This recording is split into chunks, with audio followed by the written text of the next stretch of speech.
Olá, meus amores, meus súditos, hoje no podcast Eleições da Câmara Boy. Hoje tá especial, Tá até dupla, né? Hoje tá em triplo, né? É verdade, tem eu também no participação, né? Oh, meu Deus do céu. Mas antes de falar com os nossos convidados, né? O candidato a prefeito Bruno Pandini e o vice, meu Deus, Estélio Fícares, é isso? Isso mesmo. Estelios. Hã? Tem o S no fim também. Estelios. Tá vendo? Estelios. Então, eu vou primeiro agradecer aos nossos patrocinadores, que sem ele a gente não consegue na Câmara Boy. Exatamente. Coisar, né? Trabalhar. Coisar. Exatamente. Quem que é a Câmara Boy? Quem são? Espera que eu vou achar aqui. Ótica César Braga na Câmara Boy. São 3 lojas na cidade para melhor atender, gente. Né? Quem mais, Câmara Boy? Clínica de Psicologia Ederson Ribeiro Costa, que é onde a gente grava aqui o nosso espaço, né, Câmara Boy? Que ele é excelência em psicologia, né? Ele é psicólogo. Também HJT Record com o nosso amigo Elinho, produtor musical, né? Exatamente. Também Elisângela Brechó, que me deixa cada vez mais bonita. Bonita. Bonita, né, Câmara Boy? Lá tem tudo de modo masculino, feminino e infantil. Brechó chique. Brechó chique, né? Também o pessoal da RP10, que é o maior portal de notícias de Araçatuba e região, né, Câmara Boy? Exatamente. Iago Monteiro também, que é o nosso fotógrafo jornalista comercial e social. Que é da onde que é mesmo? Estúdio 4K. Estúdio 4K, gente. Ó, você quer ficar bonita na rede social, né? Quer fazer Suas fotos. suas fotos, seus álbuns? Vai lá, não precisa mais naquele negocinho da cor, né? Enfim. Quem mais também, Câmara Boy? Quem? Malharias, uniformes, que boné, tudo em malharia, né? Uniforme pra você, né, Câmara Boy? Exatamente. E também quem mais agora, Câmara Boy? Nosso novo patrocinador, né? Nosso novo apoiador, né? Quem que é? Que é Loft Fiança e Aluguel. O crédito pago agora é Loft, né? Lote. Alugar a sua casa sem precisar de fiador, né? Exatamente. Que é uma delícia, né? Maravilhoso. É muito bom. Bruno, me fala um pouco uma coisa. Quem que é você? Porque a gente não conhece você aqui não se, né? Tá se lançando agora a prefeitura. Como é que surgiu isso? Quem que é você? Bicho, vamos lá. Eu sou Bruno Pandini, eu sou casado com a Lorena, sou filho do Flávio e da Rosana Pandini. Ó. Sou irmão mais velho do Renato, do Gabriel. Só que eu sou a 6ª geração da família Pandini, né? Que é uma família que veio do bairro da Prata e que migrou para a zona urbana de Araçatuba para trabalhar no comércio. E as gerações que foram seguindo trouxeram delegado, trouxeram bombeiro, dentista, médicos, advogado, e eu sou um advogado, araçatubense. Advogado, então. Advogado. Adoro. Com E maiúsculo. E de especialista em combate à corrupção. Menino, eu fiquei impressionado que você tem trabalho de nome e renome até nos Estados Unidos. É verdade, o meu trabalho, assim, ó, eu saí daqui para estudar e logo no final da faculdade, já fazendo estágio, eu comecei a trabalhar, eu precisei trabalhar quando eu me mudei para São Paulo, que era uma condição que meu pai deu. Falou assim, ó, eu só consigo te ajudar com a mensalidade da faculdade. Se você quiser viver lá, você vai ter que trabalhar. Essa era a condição que ele me deu, o máximo da ajuda que ele podia me dar. E por isso eu trabalhei desde o primeiro dia que eu cheguei em São Paulo, já fui lá, fiz uma entrevista, passei na entrevista e antes da faculdade começar eu já trabalhava. E no final do curso, eu já estava trabalhando numa multinacional, eu era estagiário, me tornei advogado dentro dessa empresa, trabalhando no departamento jurídico, e ali eu conheci uma área com um nome chique que chamava Departamento de Compliance, que é um termo internacional, assim, mas que ele significa integridade e combate à corrupção. E nisso eu fui me especializando. Assim que eu me formei, eu já entrei numa especialização, me tornei uma pessoa capacitada a ser um diretor de compliance, um diretor de integridade, mas eu migrei da vida do corporativo, de dentro da empresa, para um escritório que eu poderia atender a todos os setores, e não estava circunscrito ali a um setor só. E foi ali que eu tive surfando a crista da onda, porque a lei anticorrupção, ela chegou no Brasil em 2013, o ano que eu me formei. Olha. E ela ficou vigente em 2014, o ano que eu já estava advogando. E eu entrei num dos maiores escritórios do Brasil, em termos de números de advogado, e ele também tinha muitos clientes internacionais que já interagiam com esse setor de integridade. Portanto, quando a Lava Jato começa, eu já trabalhava em algumas investigações, na época era no setor de medicina, né, de medicamento, estava fazendo uma investigação em relação ao setor, e a Petrobras contratou esse escritório e falou assim, ó, eu preciso que vocês nos ajudem a fazer a investigação independente. Ver o que aconteceu, quem que está envolvido, o que está errado nesses contratos, quem foram as pessoas que fizeram mal, qual é a relação público-privada que está contaminada, e façam essa investigação. E eu fui um dos primeiros advogados a ir para o Rio de Janeiro, me envolver nessa investigação, e tive ali 3 anos imerso ali naquele ambiente da Lava Jato. E o resultado da nossa investigação era muito interessante, porque o produto que a gente conseguia, apurando as evidências, eu tinha que entregar para o Conselho de Administração da Petrobras, bem politizado, e para a Força-Tarefa da Lava Jato, então eu interagir com o pessoal lá de Curitiba, tinha que interagir com a CVM e outros órgãos públicos. Todo mundo tinha algum interesse porque de alguma maneira afetava algum assunto específico. A própria companhia, para poder revitalizar, né, a companhia, voltar a caminhar em cima de padrões de integridade. O Ministério Público, para poder investigar as pessoas envolvidas, e os acionistas, então por isso a CVM foi envolvida, tinha autoridade de fora também, norte-americana, então fui fazendo isso. Durante 2 anos da minha vida, desse início de trabalho, eu fui o advogado que mais trabalhou no mundo dentro dos escritórios que faziam uma corrente. Então no Brasil a gente tinha um escritório em São Paulo, um no Rio de Janeiro, um em Brasília e um no Sul, em Porto Alegre. Só que no Brasil eram 4. Aí tinha Estados Unidos, Reino Unido, França, outros países do mundo, então era toda a mesma rede, da mesma firma de advocacia. E por causa dessa investigação, eu fui o que mais trabalhou, tive mais horas cadastradas, assim, eu tive uma média de 4 horas de sono por dia e não tinha final de semana. Então, assim, durante muito novo eu me envolvi com coisas muito grandes, uma responsabilidade imensa pelo conteúdo que eu trabalhava, e também pela exposição midiática. Então, assim, eu lembro que eu pegava o avião de São Paulo para o Rio de Janeiro toda semana. E eu sabia que eu estava basicamente sendo pago para aprender, porque nunca ninguém tinha visto um escândalo de corrupção daquela magnitude. E eu sabia da dimensão que aquilo tinha, e eu era muito novo. Naquela época eu tinha 25 anos, hoje eu tenho 34.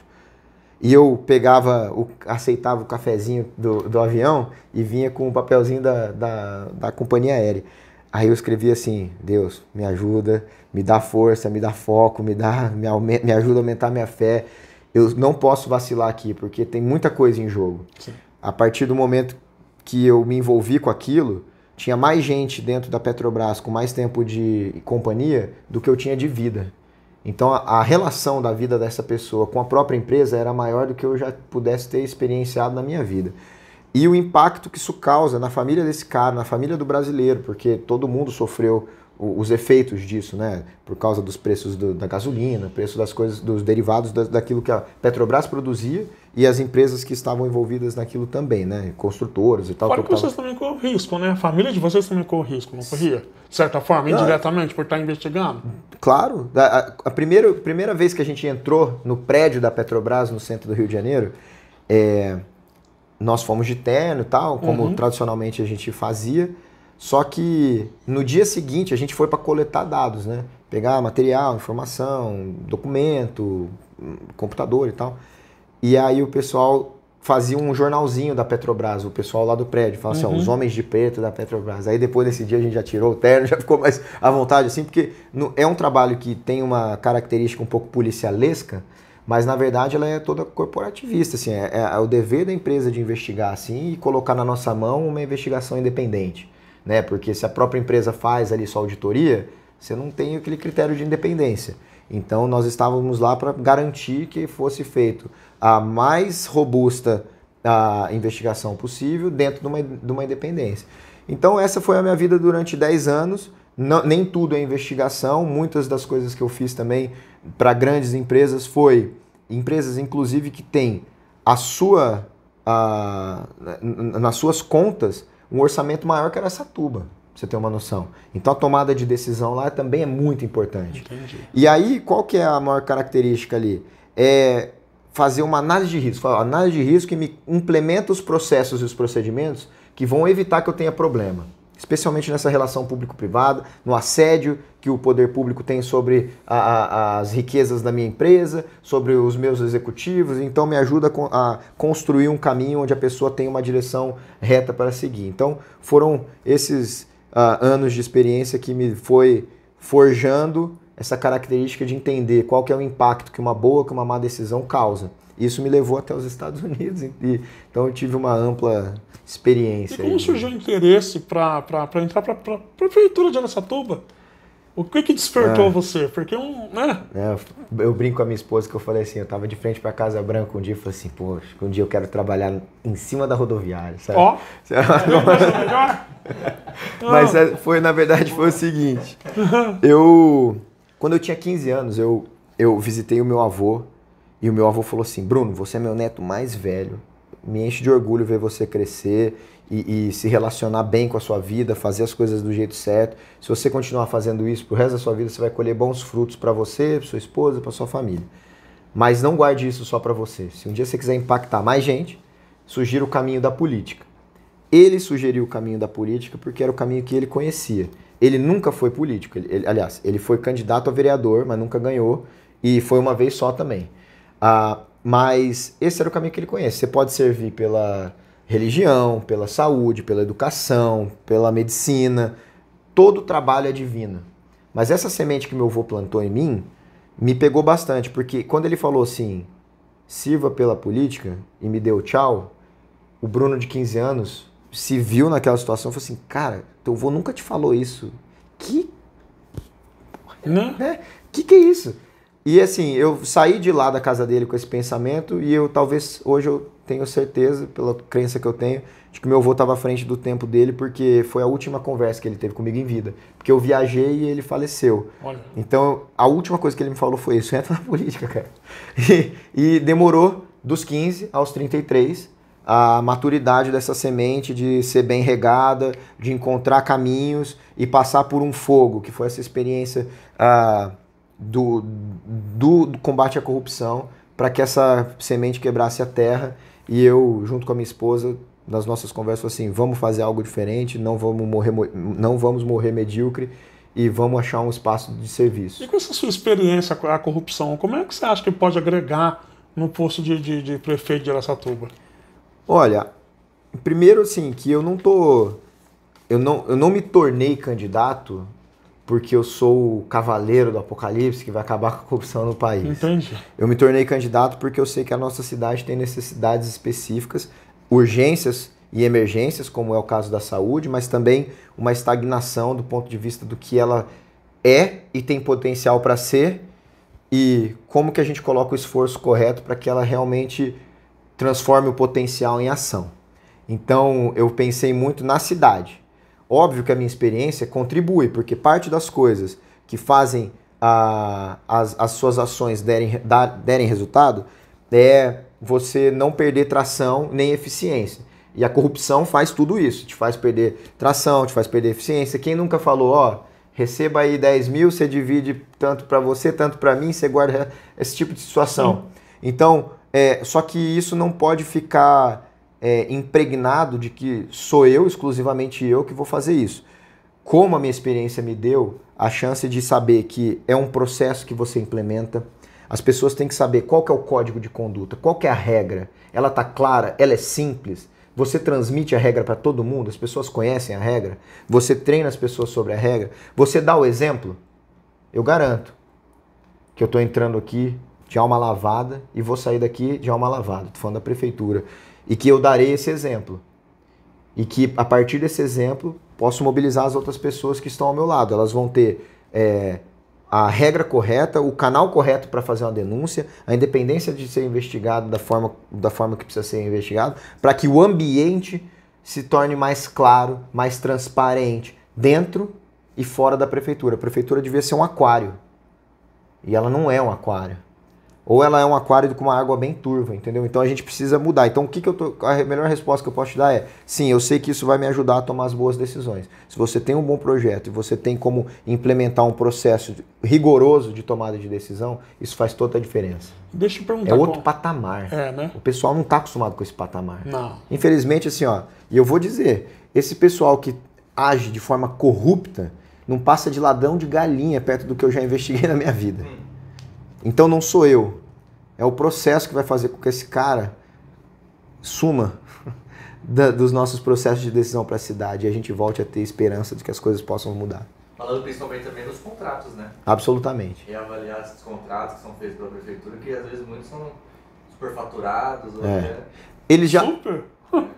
Super faturados. E assim, eles são apontados pelo Tribunal de Contas com várias questões são criticadas pelo Tribunal de Contas, tem apontamento de irregularidade pelo Observatório Social, e se há suspeita, por que não se investiga? Essa semana, que nós estamos gravando, foi arquivado a CPI da Saúde.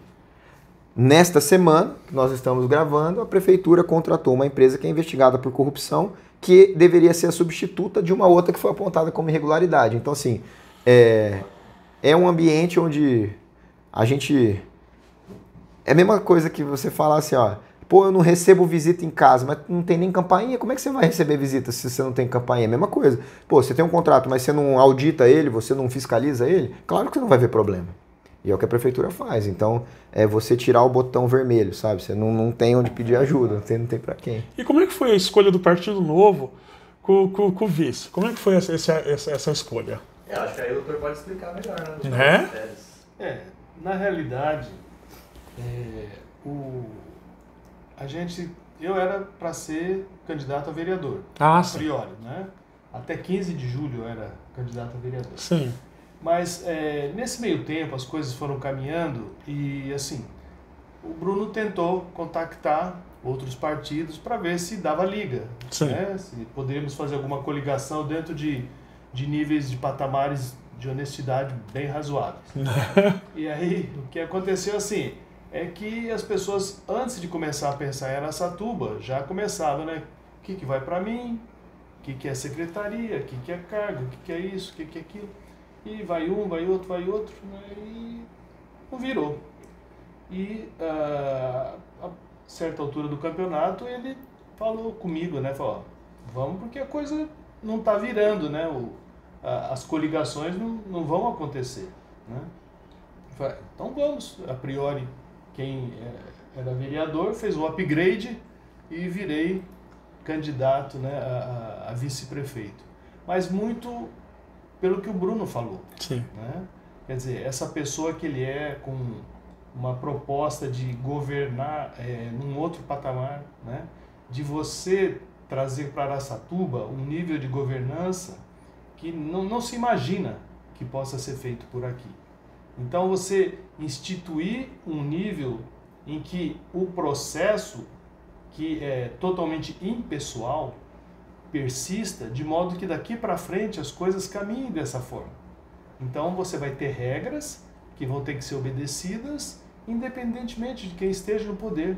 Então você tem que andar conforme essas regras. Sim. Então isso é que me fez me associar ao Bruno. Quer dizer, o relato dele aqui foi bem contundente, né?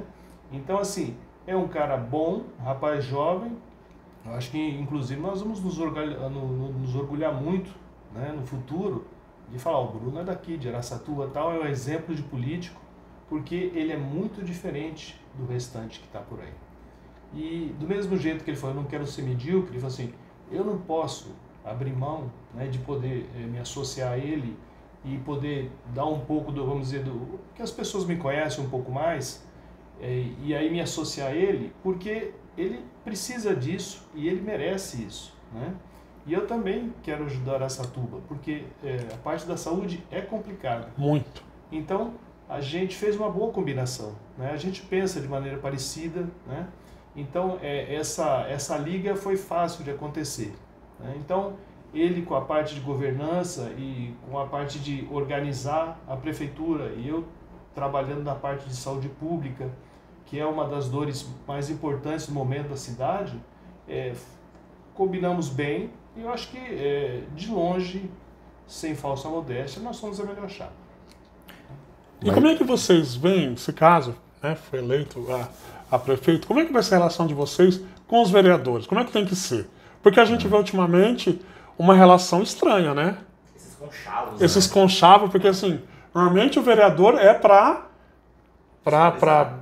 fiscalizar. E a gente não vê essa fiscalização, muito pelo contrário, né? A gente vê tantas outras coisas. Se caso eleito, como é que vai ser essa relação? Tá, eu vou só voltar um ponto no argumento do Stélio para complementar, porque eu me sinto muito bem ao lado dele. Sim. E o critério que a gente queria ter para escolher um vice era falar sobre o projeto. O Stélio aderiu ao projeto desde o primeiro dia, porque ele já fazia parte do Novo. Sim. E tinha uma missão como vereador. Ele queria ter esse papel de fiscalização, ele estava se projetando para isso. E nós, como partido, fazendo a boa política, queríamos entender como é que a gente pode trazer pessoas para aderir ao projeto, ou complementar, ou, enfim, trabalhar em cima disso. Como ele bem disse, ninguém se interessou pelo projeto e pelas secretarias e tal. Mas o critério objetivo foi: a pessoa fala do projeto? Fala. A pessoa, quando tiver... Porque o projeto ele fala sobre o desenvolvimento da cidade. Então, para desenvolver a cidade, não é sentado na mesa. Você precisa buscar recurso, buscar projeto, defender a sua cidade perante uma política de um planejamento estadual, planejamento federal, política pública estadual, política pública federal. Então, você tem que sair daqui e ir lá vender a nossa cidade. E quem vai ficar aqui? Um vice que fala a mesma língua, que tem a mesma capacidade, que tem um gabarito de poder falar assim. A gente fala, a gente não muda nada. Eu tô aqui, nós vamos seguir falando dos projetos. Falando a mesma língua, Fazendo a mesma língua que você confia inteiramente. Então, assim, quando... a gente teve problema aí. Stélio, se a gente não tiver chance de coligar com ninguém, você abriria a mão dessa sua proposta para vir comigo? E aí ele topou inteiramente. Então, eu só queria fazer... Mas, de uma certa forma, também é bom ter uma chapa pura, não é? Ou não? Eu acho bom. Eu acho bom, assim, do ponto de vista de eleitoral... A gente não tem tempo de TV, então você não vai me ver na TV, eu não sou tão chique assim, não sou um astro. Mas vai ver no Pobrecast, Mas vai ver. É só caçar aqui. Pobrecast, nas minhas redes sociais, na do Stélios, e a gente sabe que a gente não vai ter essas condições, e então a gente vai ter que correr dobrado na rua e no digital, mas assim, tudo isso para dizer que o que nos dá conforto é que a gente não está amarrado com nada, com nenhuma ideologia, com nenhum rabo preso com relação à organização de troca de favor. E isso dá pra gente toda a capacidade de defender aquilo que a gente está trazendo. Que no final do dia é hora satubense. Antes de responder sua pergunta, eu vou crer, a gente foi atrás dos problemas, eu fiz pesquisas e falei com gente, mas eu fui em todas as UBSs da cidade, todas. Eu entrei para falar com quem presta o serviço, com quem é atendido pelo serviço. Eu entrei em todas. Eu peguei ônibus às 5h30 da manhã, eu peguei ônibus às 6h10 da manhã, eu peguei ônibus ao meio-dia, eu andei no pronto-socorro da cidade, no centro de saúde, eu fui até os bairros, eu vivo a cidade, sou eu que entrego o meu panfletinho junto com todos os candidatos que estão defendendo a sua vereança, né, a sua candidatura à vereança. Sim. Eu e o Stélio tem 64 anos, super renomado médico, está comigo debaixo do sol, nós dois com a cabeça queimada, com a boca queimada de sol. Por quê? Porque a gente olha no olho das pessoas e acredita no que a gente faz. Então, eu acho que esse é um grande diferencial de você ser puro nas suas ideias e no seu propósito. E com relação aos vereadores, você trouxe um ponto muito interessante, porque assim, eu primeiro espero não ter que conviver com a mesma composição da Câmara. E por que eu espero isso? Porque a própria sociedade, as pessoas com quem eu falo, já estão cansados de ver as mesmas pessoas. Então eu espero que dia 6 de outubro seja um divisor de águas. Isso não depende de ninguém, a não ser de você e de mim, do Stélio, você e de todos que nos cercam aqui. Então, essa é uma esperança de que a gente consiga uma renovação. Que precisa. Que precisa. Mas, principalmente, uma renovação que traga conteúdo. Por exemplo, eu prefiro ter uma Câmara que é oposição a mim, porque eu tenho projeto e nós vamos discutir em cima dos projetos. O que nós queremos para a cidade? Ele fala sobre a cidade, não fala sobre mim, não fala sobre ele. Então, quando você tem uma oposição, no mínimo, ele vai ajudar a polir, a otimizar, a construir algo melhor. O debate é saudável. O debate é saudável, é claro. E tem muita gente boa aí. No meu partido, eu conheço todos os candidatos do meu partido. São 13. Confio em todos.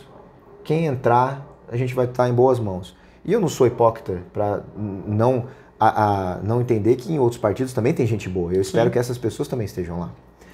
E que mesmo sendo oposição, a gente pode chegar num momento de aprimorar aquilo que a gente tem para a cidade. Sim. Entendeu? Para dar aos vereadores mais condição de ser aquilo que eles gostariam de ser, independentes também. E não comunado com uma prefeitura que todos votam a favor, exceto de dois ou três, e que aí não tem debate, não tem discussão. É isso e pronto. Nós não vamos ter CPI da saúde. Tá bom. Toma aqui seu envelope, toma aqui essa é a decisão que nós vamos tomar. E a cidade, quem perde sempre é a cidade. A cidade está estacionada com uma empresa que fornece transporte para a cidade, aí já está até caducando, né? A linha Afeganistão, para não falar o nome da empresa, né? Como é que faz? Primeiro você precisa revisar o contrato, né? Entender como é que ele tem sido medido, quais são os indicadores que ele te entrega, para você poder exigir que ele entregue a prestação de saúde. Eu, como peguei os ônibus e falei com as pessoas... Eu sei que pegou porque numa dessas situações eu estava no terminal, né? É mesmo? E eu vi a pessoa, mas eu fiquei na minha, né? Porque eu tô lá a trabalho também. Testemunho ocular. Ou eu sou testemunha do fato, eu vi. Olha aí que legal. E aí as pessoas falam assim, esse ônibus porcaria, prometeram 10, não tem ar-condicionado. Até o Wi-Fi prometeram. Mas e assim... o pobre ama Wi-Fi, né, gente? E assim, mas não tem acessibilidade.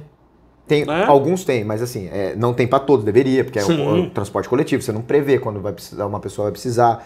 Os ônibus estão numa situação precária, as linhas não são suficientes, o período de parada não é suficiente, e um absurdo que é o seguinte, esse serviço de transporte público ele é tão precário que ele não serve para quem depende dele. Não é que a pessoa escolheu pegar um ônibus, ela depende do ônibus.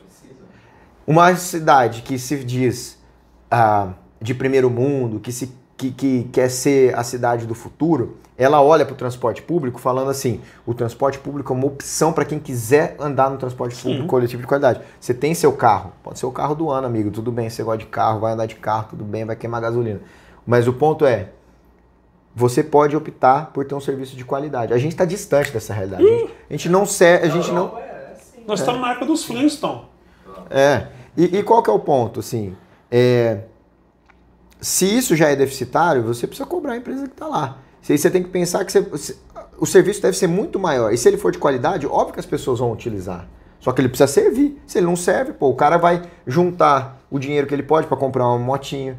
Ele vai escolher ir de bicicleta, se for o caso. Ou tem alguma outra solução que ele vai achar, mas ele não vai optar pelo ônibus. Falando já juntando aí a questão da mobilidade, né, questão do transporte. Saúde. A atual gestão fechou um pronto-socorro. Né? Eu fiz a pergunta também para o candidato anterior que estava com a gente, né, Câmara Boy. Fechou um pronto-socorro. Fechou o Hospital da Mulher. A gente está vivendo uma crise, né, na saúde.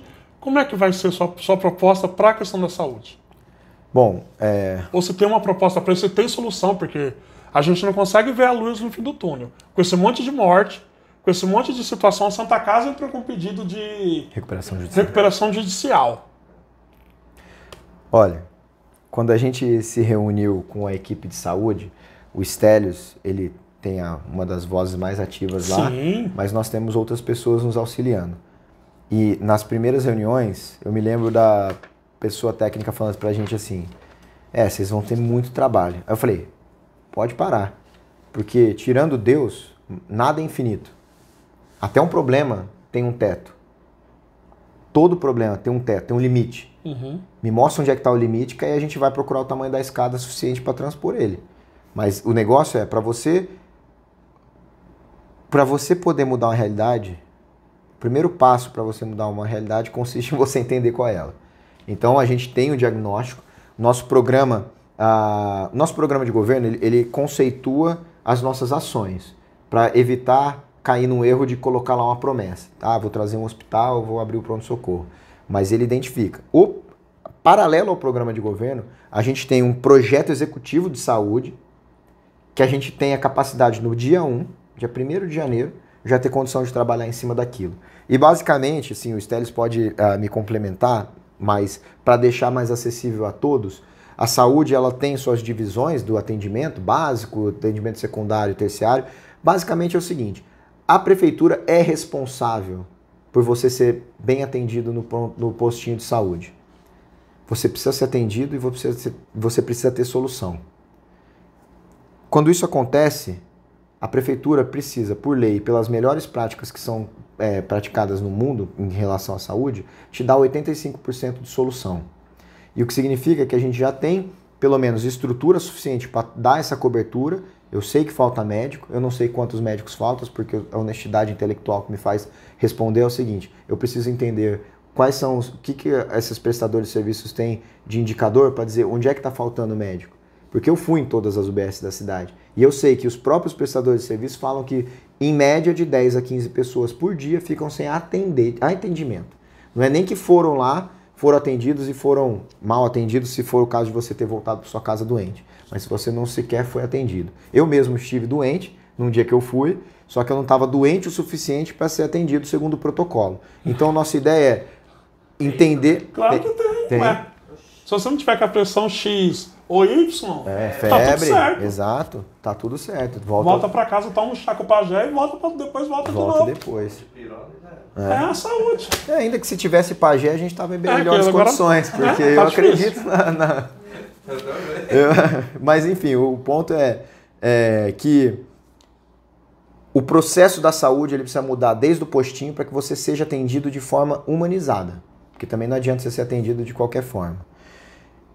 E ter uma condição que vem antes do pronto-socorro, que é uma unidade de pronto atendimento, que a prefeitura, a administração atual fechou, inclusive. E subutilizou, pelo menos na unidade do Moarama e da Morada dos Nobres. É a UPA, né? A UPA. Essas UPAs, elas também são necessárias para a cidade. E a nossa investigação até o momento, né, nossa análise até o momento é que, no mínimo, uma em cada região da cidade por causa da facilidade que a pessoa tem de ser atendida ali. E ela pode estar contida na unidade básica de saúde, só que isso tudo depende de você entender como é que elas estão, como é que a estrutura está operando. Porque se falta médico, você tem que colocar mais médico, aí você não vai ter condição de colocar a UPA, então você vai ter que usar o dinheiro para ampliar. Mas isso é usar o dinheiro com inteligência, entendeu? Sim. Porque Ou ampliar o horário também de atendimento. também, mas aí você precisa também de uma equipe diferenciada para poder fazer esse atendimento.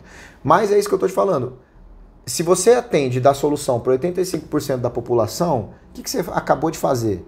Diminuir a superlotação do pronto-socorro, porque a pessoa não é atendida lá na ponta, ela vai até o pronto-socorro necessariamente. Sobrecarregando o pronto-socorro. Exatamente. Então, assim, precisa de um pronto-socorro? Na condição de hoje, aparentemente sim, mas assim, não é essa a resposta mais certa. Entendeu? Sim. Porque parece pouco um pronto-socorro para uma cidade, talvez seja mesmo, mas antes de você dizer que a solução é o segundo passo, cuida do que é o primeiro passo, amigo, que é a responsabilidade da prefeitura. Às vezes não tem necessidade de abrir um outro pronto-socorro, às vezes se cuidar das UBS, das UPAs, já... Por exemplo, Funciona. Pode chegar a essa conclusão, de repente. É. Né? Então, na realidade, é aquela história do arroz e feijão bem feito. Uhum. Se você faz a área básica, que é responsabilidade do município, e que normalmente deve ter uma resolutividade em torno de pelo menos 80%, você alivia muito as outras, a Santa Casa, o pronto-socorro municipal. Então, você aumenta a eficiência. É que é a mesma história de você fazer o processo. Fazer um processo adequado, né? As pessoas não ficam batendo cabeça para lá, para cá, indo para cá, vai para lá. Essas coisas que fazem as pessoas sofrer, além da doença que elas já têm. Já está mal direcionado, não sabe para onde vai. Isso. Então, essas coisas precisam acabar. Não tem por que fazer isso. Sim. Então, quando você organiza isso, as coisas começam a dar sinais onde você deve agir. Né? O que está faltando. Você começa a dimensionar adequadamente. E aí a solução começa a ficar mais fácil. Então, é esse caminho. Você começa a gerenciar os processos, saber os caminhos que devem ser feitos. Aí vai começar, por encanto, entre aspas, surgir as soluções, né? Precisa de médico, precisa de horário estendido, falta funcionário ali. Então as coisas vão começar a ser feitas de uma maneira mais racional. E você pode explicar para a população isso, entendeu? Não é achômetro, né? Assim, não, Sim. Lá falta tal pessoa, falta... Por quê? Porque são atendidas X pessoas por mês e precisa disso para atender aquilo, bairro tal. Então, tudo tem uma explicação. A gente sabe que tem lugares aí quando um médico precisa pegar férias que não fica outro no lugar. Verdade. Não tem especialista para cobrir. Sim, e isso assim, a gente não sabe, por exemplo, quando entrando lá, qual vai ser a dificuldade em relação a isso. Não é? Se o especialista não existe mesmo, você não tem como encontrar porque ele falta na cidade, porque ninguém quer atender aquilo, nós não sabemos. Isso assim, mas esse é o outro, é o passo seguinte. É o passo seguinte. É o passo seguinte. Né? E o Hospital da Mulher, fala aí. Isso, o Hospital da Mulher que foi desativado e que tem um monte de coisa lá dentro estragando, né? Material de Sucateando, qualidade. né? Quer dizer, a saúde da mulher foi menosprezada, Não é tá medida. certo? Não existe... os programas, né, relacionados a isso foram suprimidos praticamente. Então, você regride, né, nessa parte, né, no atendimento à mulher, na saúde da mulher. Então, é uma coisa que é nosso foco também, né? Que bom. Melhorar isso. Então, assim, tem as minorias. A gente, por exemplo, eu trabalhei no centrinho, até o centrinho da Unesp. Eu era médico e fazia o atendimento odontológico de sedação para os pacientes serem atendidos, fazer o tratamento odontológico, né? Então é um lugar onde vinha muita gente carente, muita gente com muitas dificuldades. E eu visitei a ADEFA, nós vamos à PAI, fomos para o Ritinha Prates. São lugares que cuidam de pessoas que de outra forma não teriam onde ser cuidados. E essas instituições têm que ser preservadas, ajudadas, melhoradas, né? A gente, por exemplo, teve no Ritinha Prates, eles têm todo um know-how de como fazer projetos para conseguir coisas para melhorar a instituição deles. Assim, eu fiquei espantado de ver como eles têm esse know-how e que isso é expansível para outras unidades, né? Para outras pessoas, outras entidades que tratam com pessoas que têm dificuldades, né? Então, assim, nós temos muita coisa para avançar que está sendo deixada para escanteio por desconhecimento, por descaso. Então, Até os CRAS também, né? sim. CRAS, CREAS. Sim. Ontem a gente, o Bruno, nós fomos conversar lá numa das lojas maçônicas e foi nos alertado a respeito do problema do pessoal da saúde mental, porque houve a deshospitalização no país. Sim. Só que esses pacientes que estavam hospitalizados, onde eles estão? Na rua. A maior parte das pessoas não tem família, a família não sabe como cuidar. Então, assim, nós temos um outro problema que está jogado debaixo do tapete. E que uma hora vai. Sim, isso assim, e depois da pandemia, né, o pessoal ficou mais Sim. complicado ainda a parte mental. Nem me diga, a gente que não é também passada, Considerado normal. né? Já não tá mais normal. Mas é um problema sério que o país enfrenta e Araçatuba também, que é a questão da saúde mental, né? Sim. Por causa da discussão sobre os hospitais manicomiais e tal. Então tem uma Sim. discussão política muito forte em cima disso. Óbvio que isso tem uma dimensão grande do legislativo e que do legislativo do ponto de vista da Câmara, do Senado, enfim. Então são coisas que às vezes fica até distante de uma resolutibilidade daqui, mas que a gente deveria também procurar soluções, né? E não abandonar, senão Sim. fica uma coisa de louco. E a situação, né? É muito fácil falar, ó, é de competência federal, nós não podemos fazer nada. As pessoas estão aí. Não é? A prefeitura para de falar isso, a culpa é sua, cara. Deixa eu Você tem que dar resolutibilidade, sim. E a questão de emprego, trazer emprego para a cidade, porque a gente vê cidades menores que Araçatuba, com fábrica, com frigorífico, com tanta coisa legal, e Araçatuba parece que eu não sei. Parece que tem uma nave aqui em cima, que além de atrapalhar chover, atrapalha emprego. Como é que faz? Chuva tá difícil mesmo. Chuva tá difícil. Vixe, Mari, ainda vem essa fumaceira, né? Não é? Assim, olha, se você pega e olha o mapa de Araçatuba, para além da zona urbana, os bairros e tal, você olha para o mapa da comarca de Araçatuba, ela é grande e tem duas coisas incríveis ali, água e terra. Né? E água na superfície de qualidade, no subsolo, a gente está em cima do aquífero Guarani, então a gente tem um recurso abundante que a ONU diz o seguinte, a ONU, não sou eu que estou dizendo, não sou cabeçudo e tal, mas a ONU diz assim, ó, 1 em cada 2 pessoas no mundo que trabalham depende de um setor dependente exclusivamente de água. Quer dizer, água não é só necessário para a nossa vida, mas água é igual a economia. Como é que a gente não pensa nisso? No recurso que a gente tem, numa situação de mundo que a gente tem visto cada vez mais escassez, crises hídricas, a maior seca da história que a gente está passando hoje. Então, assim, e além de tudo, é um recurso econômico que a gente não explora. Porque aqui a cidade tem um Tietê, a gente não tem nada de turismo relacionado a isso. Não. O povo só joga corpo lá dentro, sofá, geladeira. Como é que faz? Existiu um esforço que mingou, né, do Tietê Vivo, mas não só isso, assim, então até para a agroindústria, até para a indústria fazer a relação da água, uma agroindústria sofisticada, e a terra, a gente tem terra que pode produzir de uma forma, que a gente já produz de certa forma, cana, tem a indústria da borracha, enfim, tem coisas que a gente já produz, que fazem parte do nosso eixo econômico, mas que pode ser melhor explorado. O que carrega nas costas Araçatuba é o setor de serviço e comércio, com 80% do PIB e 80% da empregabilidade. Então a gente precisa olhar para isso como vocação. Só que Araçatuba não tem identidade. Nenhuma. A gente foi o quê no passado? Terra do boi gordo. Terra do boi gordo. Do asfalto, que você sabe, né? Não vou nem falar. O asfalto da lua, né?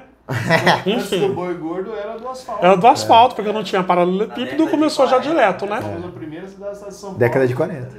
Ó. Asfaltado. E da bicicleta também. Da bicicleta. A gente foi a segunda cidade com o maior índice percentual de bicicleta, né? Né? E a gente teve essa identidade. Então a gente teve um passado notório por ter esses marcos. Sim. Só que o último marco que a gente teve foi esse do boi gordo, que tem 40 anos, que a gente já não goza, já não usufrui dessa... E o boi tá bem magrinho, né? Esse boi tá só o pó, né? Só a carcaça. Mas aí qual que é o ponto? Quando você não tem uma identidade, você começa a vender a cidade como?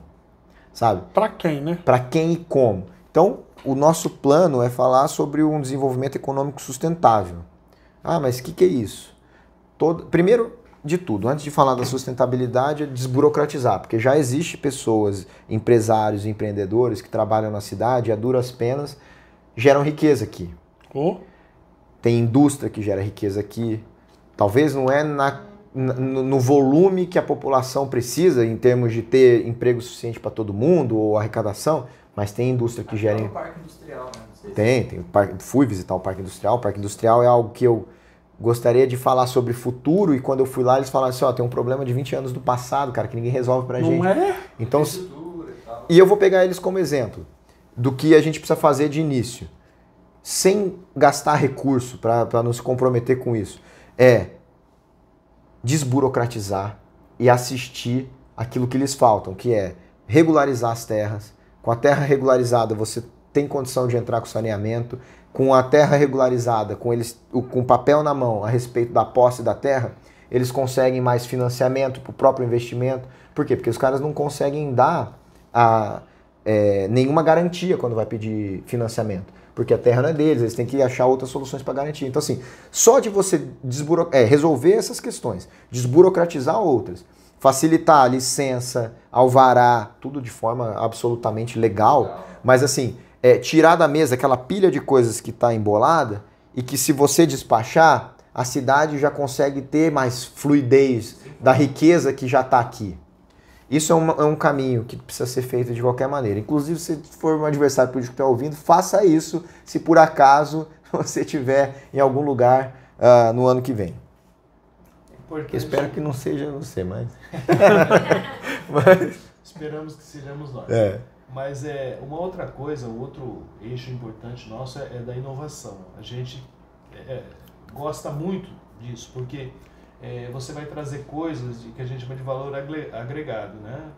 Com inovação você vai mexer com várias coisas do município, várias indústrias, várias produções diferentes, que de repente você pode fazer com que aquilo melhore e trazer outras que não estão aqui.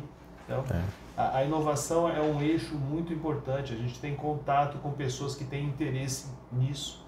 Então, é uma coisa assim, tá todo mundo de butuca esperando acontecer. Então, destravar isso aí, né? E as pessoas têm muito projeto para isso. Tem gente com ideias, com coisas prontas, vamos dizer assim. Não vamos inventar a roda. Sim. Nós vamos trazer a roda para cá. Falando em inovação, como é que vocês eleito, né? Sendo eleito, como é que vê a cultura? Porque a nossa cultura aqui é ultrapassada, é uma cultura que quem comanda a cultura não é da cultura, né? Vamos ser sinceros, né? É uma pessoa que não entende de cultura, que coordena a cultura, que faz os certos grupinhos que são beneficiados. Porque uma cidade que tem cultura prospera também. Traz público, traz gente, enfim. E o que a cidade tem de cultura e lazer para um pai de família? Um festival de teatro internacionalmente conhecido. Sim. Como é que vocês pretendem inovar a cultura se eleito for? A primeira forma de responder a sua pergunta é assim, que cultura? Ainda que exista algo com um esforço muito grande de quem quer propor isso para a cidade, ela não é divulgada, ela não é fomentada, ela não é incentivada. Talvez em algum ano eleitoral como o nosso, alguma coisinha apareça assim, ou você também tem uma etiqueta de uma certa cultura de que serve só para uma parte muito pequena da sociedade. Muito pequena. Tem uns concursos, prêmios, que já tem carta marcada. Eu não sei como que é feito isso, né? Porque a gente aqui, eu vou falar para vocês a minha revolta, e eu posso falar isso porque eu estou no podcast. Eu sou resultado, junto com o Camera Boy, a gente é resultado de uma companhia de teatro há 25 anos, que luta para poder se manter na cidade de Araçatuba. Hoje eu sou a soma daquilo que a gente tentou lá atrás, desde 1991, da companhia atendendo a pedidos até o ovo, que não gostava de pronunciar dessa forma, mas eu falo, é companhia de teatro atendendo a pedidos até o ovo. A gente é resultado disso, de uma briga cultural, que a gente acha que a cultura é para ser para todos, não para uma certa parte, minoria. Não, o nosso público é o que está frequentando a escola, que é de bairro, que é de periferia. A cultura é para todos, é que a gente não tem. A gente atrasou tanto culturalmente que hoje você fala assim, quem que é o mito da cidade? A gente teve o Bolinha, que é da Band, que começou aqui, no Salesiano, né? A gente teve Tião Carreiro, um dos compositores, não é? Tião Carreiro. A gente teve o compositor da Boate Azul, que também é daqui. Cadê que esse povo tem espaço, tem alguma placa? Não, mas tem o nome de rua, mas lá na rua, lá na casa do... né? Mas assim, então, como não tem, para você ter acesso à cultura, você tem que buscar ativamente, ela não está disponível, a gente precisa mudar esse cenário. E por que eu estou dizendo dessa forma? Porque eu tenho amigos envolvidos na cultura também e que dizem assim, uma das maiores dificuldades, que é o agente cultural, tem mais dificuldade em fazer o edital, sabe, colocar a termo, aquilo que ele quer, não sei o que lá, para buscar o recurso, não sei o que, do que efetivamente produzir e apresentar o seu produto cultural. É isso mesmo. E nisso você elitiza ele, porque ou você precisa de alguém que consiga fazer isso para você, então o cara vai te cobrar, ou você precisa ter o conhecimento que também... Ou você tem que estar lá dentro para ter mais informações e saber como faz. Exatamente. Primeiro que todo mundo, como tem um acontece, grupinho aí. Exatamente. Quem está lá dentro já tem essa facilidade. E também tornar a cultura algo que seja palatável e tenha contato desde pequeno com as crianças. Exatamente. Entendeu? Porque assim, a escola não é só um indicador de quanto o cara entende de português e matemática. Isso é óbvio, né? O cara precisa ter esse negócio que é o mínimo para ele conter a informação, de ter a sua capacidade cognitiva de entender o mundo através do seu filtro por meio dessa educação. Mas é também acesso a uma provocação, ele entender mais o que uma comédia pode fazer, por que ele se emocionou com isso, por que ele chorou. Ter senso crítico. A cultura disciplina, Camera Boy. Ela dá disciplina, como um esporte. Exatamente, não é? Exatamente. Só que assim, aí é promover que a cultura aconteça nas praças. Porque assim, existem muito... A política é só feita em espaço público. A política não é feita em nenhum lugar privado. Tá? Então, quando você deixa de colocar no espaço público esse tipo de ação, você está privatizando a cultura ou tudo aquilo que você está deixando de dar de acesso para a população. Então, se a gente tem ali mais de 150 praças na cidade, algumas delas têm um anfiteatro aberto, pelo menos ali na Zona Leste, ali próximo do bairro de Pinheiros, tem. Mas tem um, pelo menos, que é acesso a todo mundo. De 500 anos também. A do 500 anos Tá tinha. abandonada agora, né? Tá abandonada. Então, colocaram aquela coisa pra fingir que tá fazendo obra, né? Mas assim, o espaço não necessariamente precisa ter aquilo. Uma vez eu fui na Igreja Paraíso, no segundo andar ali do pátio dele, do parque deles, eu vi uma peça de teatro ali, promovido pelo CRAS, inclusive, de violência infantil.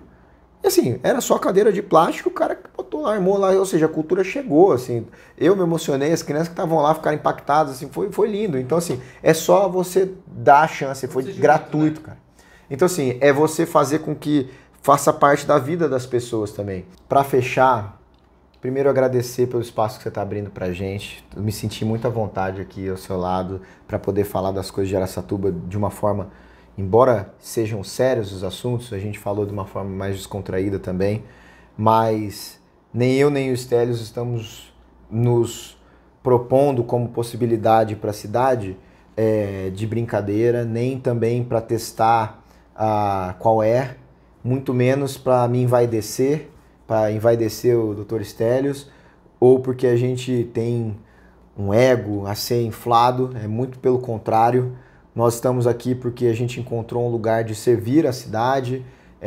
Eu esse ano não estou ganhando R$1 porque eu abdiquei de toda essa experiência que eu falei para vocês. Eu estava num processo de me tornar sócio do escritório que eu trabalhava lá em São Paulo, para vir aqui com a minha esposa, numa decisão familiar que a gente precisou fechar o máximo que a gente podia para se comprometer, para se organizar o máximo para poder viver aqui a cidade de Araçatuba, prestando contas numa eleição que é a primeira vez que a gente participa, mas que eu acho muito possível de chegar até o final. Nosso nome, meu e do Stelios, é novidade, mas é uma novidade possível. Tem muita gente que vira pra gente e fala assim, vocês não vão ter chance nessa, talvez na próxima, só um milagre para vocês ganharem. Eu vejo que existem pessoas que passam a vida procurando por Deus, mas eu consigo enxergar Deus em tudo que eu faço. Então, eu estou fazendo a minha história, eu estou fazendo o melhor que eu posso para chegar onde eu quero. Estou com os Stelios do meu lado, a gente pensa da mesma forma, a gente não tem tempo de TV, a gente está concorrendo contra uma máquina que tritura, a gente está concorrendo com um monte de gente que se diz novidade, mas é a mais velha e falsa política por causa dos seus arranjos, por causa dos acordos que fazem. A gente está concorrendo com pessoas que não extrapolam, não enxergam para além da sua bolha, para além do seu umbigo. E ninguém, exceto a gente, fala de você, fala de Araçatuba. Eu tive na rua, não para ser visto, eu tive na rua para ver. Então, eu preciso muito do seu apoio. O que eu queria deixar aqui é que a gente vai precisar dessa rede, a gente vai precisar do imponderável e a gente vai ser o milagre.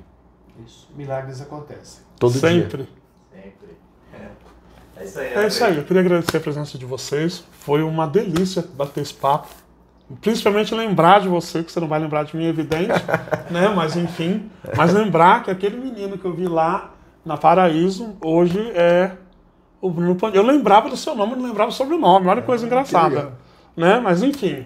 Obrigado pelo bate-papo, obrigado porque foi uma coisa esclarecedora pra gente, pro nosso público, né, Câmara Boy? Com certeza, muito bom mesmo. Tá aí as ideias, a eleição tá aí, né? Vamos conhecer os candidatos. E vamos conhecer os votar com candidatos. consciência, né? E votar com consciência, né? É isso aí, com coragem. Porque é o mais importante, consciência e coragem. É isso. Isso é muito façam bom. um voto ousado, corajoso, né? Em vez de votar no menos pior, vota no melhor. Né? Não é? É isso aí, Câmara Boy. Tchau, gente. Tchau, gente. Falou, Bruno. Obrigado, doutor. Até mais. Até mais.